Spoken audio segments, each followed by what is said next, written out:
Alright, boom. The power of no and boundaries and the success of yes.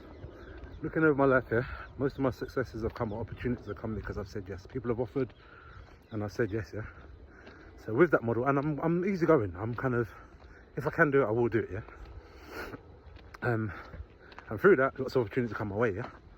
But I was at work the other day, been in a new job for a couple of months, and trying to make good impressions. You just say yes, you agree to things, you know what I mean? You don't want to be stubborn or awkward or people think you're problematic or whatever, yeah.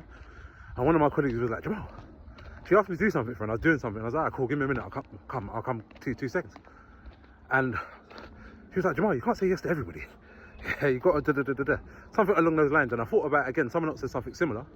And generally I do want to help people, but you can't help everybody at the same time.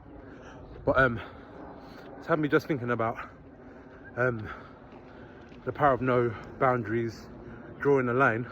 But then how does that work if my only opportunities have ever come from saying yes? So, and I'm not the best at prioritizing or